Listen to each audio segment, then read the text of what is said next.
ಕುಲ್ಚಾ ಮಾಡಲು ಮೈದಾ ಹಿಟ್ಟು, ಉಪ್ಪು, ಸ್ವಲ್ಪ ಸಕ್ಕರೆ, ಡಾಲ್ಡಾ ಅಥವಾ ತುಪ್ಪ ಯಾವುದಾದ್ರೂ ಹಾಕ್ಕೋಬೋದು. ನಾನಿದು ಸುಮಾರು 1.5 kg ಹಿಟ್ಟು ತೊಗೊಂಡಿದ್ದೀನಿ. ಅದಕ್ಕೆ ಅಳತೆ ಆಗೋಷ್ಟು ತೊಗೊತಾ ಇದ್ದೀನಿ.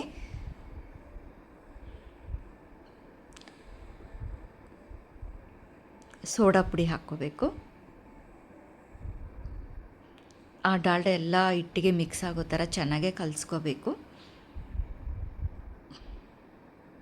ಮೊಸರು,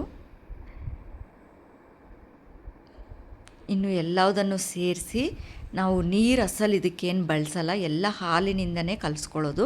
ನಂಗೆ ಒಂದೇ ಸರಿ ಕಲಿಸ್ಕೊಳ್ಳೋಕ್ಕಾಗಲ್ಲ ಅಂತೇಳ್ಬಿಟ್ಟು ಸ್ವಲ್ಪ ಸ್ವಲ್ಪ ಕಲಿಸ್ಕೊತಾ ಇದ್ದೀನಿ. ಚಪಾತಿ ಹಿಟ್ಟಿಕ್ಕಿಂತ ಸ್ವಲ್ಪ ನೀರಾಗೇ ಇರಬೇಕು. ಇದು ಸುಮಾರು ಒಂದು 7-8 ಗಂಟೆ ನೆಂದರೆ ತುಂಬ ಮೃದುವಾಗಿ ಸಾಫ್ಟಾಗಿ ಬರುತ್ತೆ ಕುಲ್ಚಾ. ಚೆನ್ನಾಗಿ ನೆನಿಬೇಕು. ಸೊ ನಾನು ಬೆಳಗ್ಗೆ ತಿಂಡಿಗೋಸ್ಕರ ರಾತ್ರಿ ಒಂದು 9-10 ಗಂಟೆಗೆ ನೆನೆಸಿ ಮಾಡಿ ಇಟ್ಕೊಂಡ್ಬಿಡ್ತೀನಿ. ಬೆಳಗ್ಗೆ ಒಂದು 7 ಗಂಟೆ 8 ಅನ್ನಷ್ಟು ಗಂಟೆಗೆ ನಾವು ಟಿಫನ್ಗೆ ಆರಾಮ್ಸೆ ಯೂಸ್ ಮಾಡ್ಕೋಬೋದು. ಎಲ್ಲದನ್ನು ಚೆನ್ನಾಗಿ ಈಕ್ವಲ್ ಆಗಿ ಬರೋ ಥರ ಎಲ್ಲದನ್ನು ಕಲಿಸ್ಕೊತಾ ಇದ್ದೀನಿ.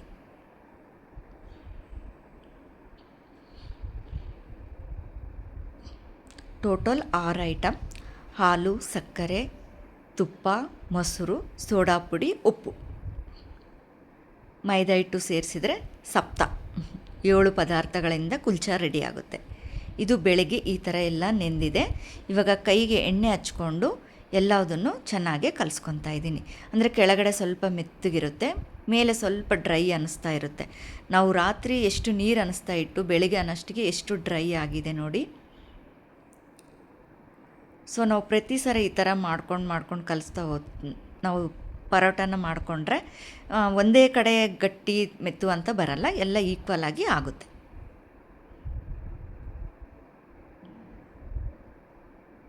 ನಾನು 2 ಬೆರಳುಗಳ ಸಹಾಯದಿಂದ ಕಟ್ ಮಾಡ್ಕೊತೀನಿ, ಎಷ್ಟು ಸೈಜ್ ಬೇಕೋ ಅಷ್ಟಕ್ಕೆ. ಇದನ್ನು ಒಣ ಮೈದಾ ಹಿಟ್ಟಿಗೆ ಈ ಥರ ಕೆಳಗಡೆ ಮೇಲೆ ಎಲ್ಲ ಒಂದು ಕಡೆ ಫಸ್ಟ್ ಪ್ರೆಸ್ ಮಾಡ್ಕೊತೀನಿ. ಆಮೇಲೆ ಮತ್ತೆ ಯಾವುದೇ ರೀತಿ ಹಿಟ್ಟನ್ನು ಹಾಕ್ಕೊಳ್ಳಲ್ಲ. ಆ ಥರ ನಾವು ಮೇಲೆ ಹಿಟ್ಟು ಹಾಕ್ಕೊಂಡು ತಿಕ್ತಾ ಹೋದರೆ ಅದು ಹಿಟ್ಟಿಟ್ಟು ಅನಿಸುತ್ತೆ, ಉದುರ್ತಾ ಇರುತ್ತೆ. ಸೊ ಒಂದೇ ಸರ ಹಚ್ಕೊಂಡು ಈ ಥರ ತಿಕ್ಕೋದ್ರಿಂದ ನಮಗೆ ಯಾವುದೇ ರೀತಿ ಹಿಟ್ಟಿಟ್ಟು ಅನಿಸಲ್ಲ. ಇವಾಗ ಆಲ್ರೆಡಿ ಅಲ್ಲಿ ಅಂಚನ್ನು ನಾವು ಕಾಯಿಸಲು ಇಡೋಕ್ಕೆ ರೆಡಿ ಇರಬೇಕು.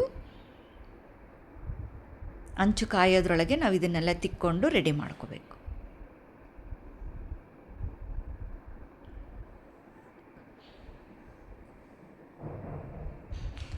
ಪೂರ ತೆಳುವಲ್ಲ, ಪೂರ ದಪ್ಪ ಅಲ್ಲ, ಮೀಡಿಯಮ್ ಸೈಜಲ್ಲಿ ಮಾಡ್ಕೋಬೇಕು.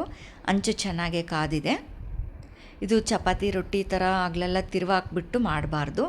ಒಂದು ಸಲ ಸ್ವಲ್ಪ ಗುಳ್ಳೆ ಬರ್ತಾಯಿದೆ ನೋಡಿ ಮೇಲೆ, ಇವಾಗ ಉಲ್ಟಾ ಹಾಕಬೇಕು. ಇದು ಒಂದು 2 ನಿಮಿಷ ಆದ ತಕ್ಷಣ ಮತ್ತೆ ಇದನ್ನು ಉಲ್ಟಾ ಹಾಕ್ಕೊಂಡು ನಾವು ಬೆಣ್ಣೆ ಅಥವಾ ತುಪ್ಪ, ಎಣ್ಣೆ ಯಾವುದಾದ್ರೂ ಯೂಸ್ ಮಾಡ್ಕೋಬೋದು. ಫಸ್ಟ್ ನಾನು ಒಂದು ಬೆಣ್ಣೆದು ತೋರಿಸ್ತಾ ಇದ್ದೀನಿ. ಇದನ್ನು ಎಲ್ಲ ಕಡೆ ಸ್ಪ್ರೆಡ್ ಮಾಡ್ಕೋಬೇಕು. ಜಾಸ್ತಿ ವಸ್ತು ಸ್ಪ್ರೆಡ್ ಮಾಡ್ಕೋತಾ ಕೂತ್ಕೋಬಾರ್ದು, ಕೆಳಗಡೆ ಒತ್ತೋಗ್ಬಿಡುತ್ತೆ. ಸೊ ಈ ಥರ ಸ್ವಲ್ಪ ಸ್ಪ್ರೆಡ್ ಮಾಡಿಕೊಂಡು ರೆಡಿ ಆಗುತ್ತೆ. ಇದು ಬೆಣ್ಣೆದು ಕುಲ್ಚಾ ರೆಡಿ ಆಗಿದೆ. ಇವಾಗ ಎಣ್ಣೆದೂ ಸೇಮ್ ಪ್ರಾಸೆಸ್ಸು, ಮತ್ತು ಇನ್ನೊಂದು ಇದೇ ಥರ ತೋರಿಸ್ತಾ ಇದ್ದೀನಿ.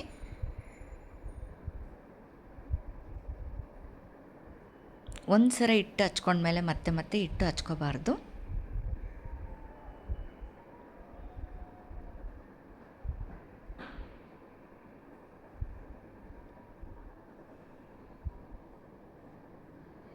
ಒಂದು 2 ನಿಮಿಷ ನಂತರ ಸ್ವಲ್ಪ ಗುಳ್ಳೆಗಳು ಅನಿಸುತ್ತೆ, ಆವಾಗ ಬಾರ್ಲಾಕಬೇಕು. ಇವಾಗ ಇನ್ನೊಂದು ಕಡೆ ಒಂದು 2 ನಿಮಿಷ ಆದ ನಂತರ ಮತ್ತೆ ಉಲ್ಟಾ ಹಾಕ್ಬಿಟ್ಟು ಅದಕ್ಕೆ ಎಣ್ಣೆನ ಹಾಕ್ತಾಯಿದ್ದೀನಿ.